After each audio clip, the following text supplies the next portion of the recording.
Hello mga guys, good morning. Ito naman po pala ay pichay. Ito namin kayo dito sa aming farm. Ito ay sari-saring tanim. Kikita dyan sa video. Maraming tanim ng sari-sari. Yan ang buhay housewife. Guys, kikita nyo sobrang gandang rose. Gusto ko sa daanan ay maraming bulaklak. Pag ikaw ay dumadaan, maraming bulaklak ang makikita. Yan guys, ang aming bahay na malawak ang taniman. Sari-sari ang tanim.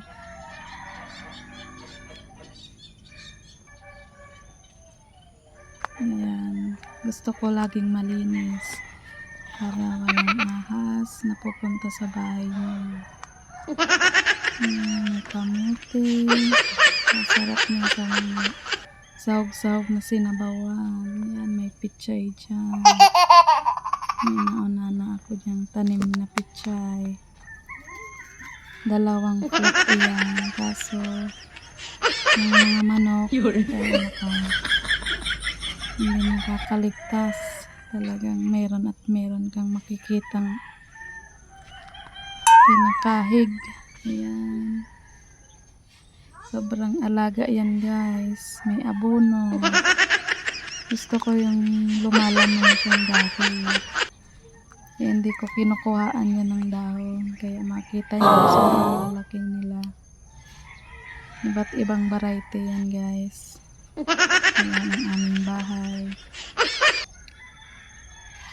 Ayan, may malunggay. So, sobrang nakigulay talaga ako guys. Kaya ganyan ang itsura. Dito naman tayo sa kabilang side. Yan ako guys, nag-ready ng mga plat para sa pichay kasi walang chicken dyan. Walang kalaban ng ating mga plat yan.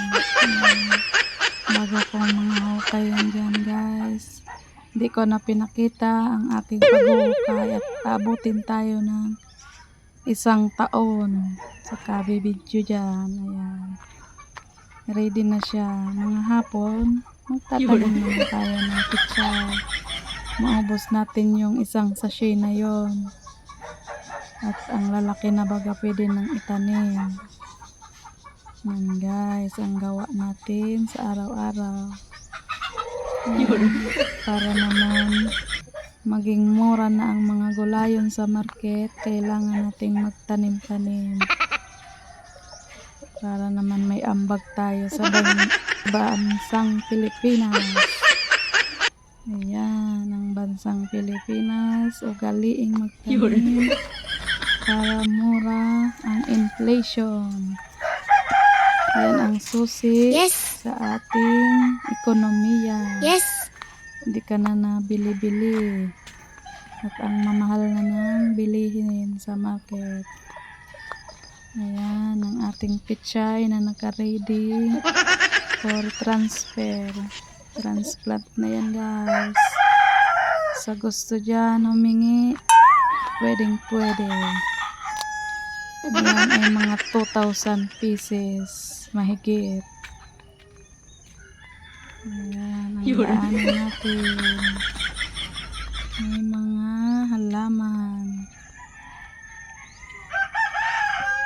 Maganda kasi guys yung gabi in season. Pwede siya. Pwede sa tag-ulan, pwede sa tag-init. Walang problema. Kaya hindi sila masilang. And guys, may talong pa kita dyan guys. Ayan. Yung iba, transplant ko na. Kasi sayang naman. Kaka-anuin lang ng chicken dyan. At least may save tayo. Bruno! Guys, may bantay tayo Bruno! dyan. Snow! Hello! Pinangalanan natin yan guys ng Bruno at Mars.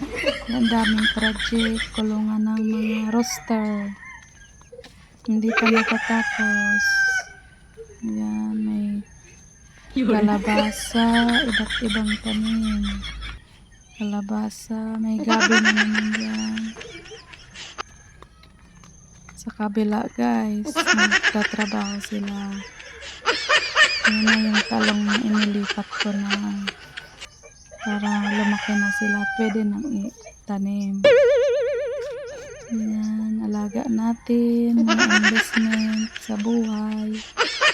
At sayang ng oras. Gugulin natin sa mga mahalagang bagay. Yan, sobrang busog sila kaya tulog. Pag busog ang baboy, lagi yan tulog. Ayan, check natin yung tubig. Laging malinis. Ayan, check natin kung may tubig pa. Hello, George. Kita nyo naman guys, isang araw pa lang yan guys. Pagkakuha namin. Ang isa pala niyan guys ay nagkakahalagang 5,000 pesos lamang. 10,000 na yung dalawa. Malawak ang paligid kaya may baboy tayo dyan. Ang daming chicken. Para pag walang ulam, may mauulam tayo. Yan ang itlogan ng manok natin. 4 na kwarto.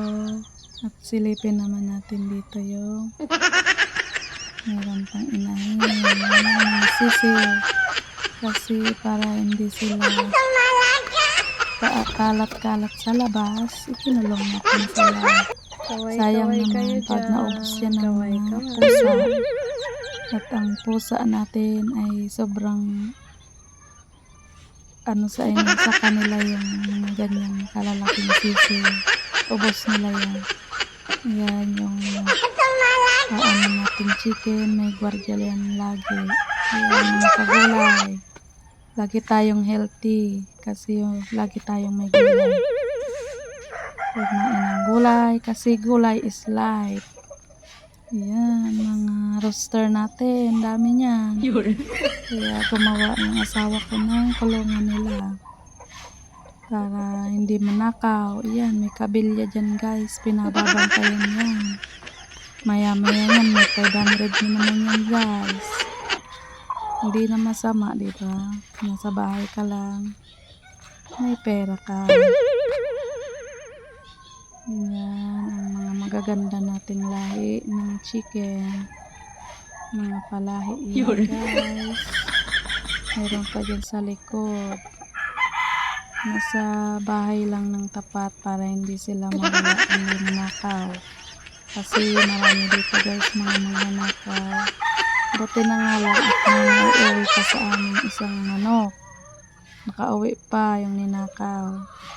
Yan mga gulay iyan.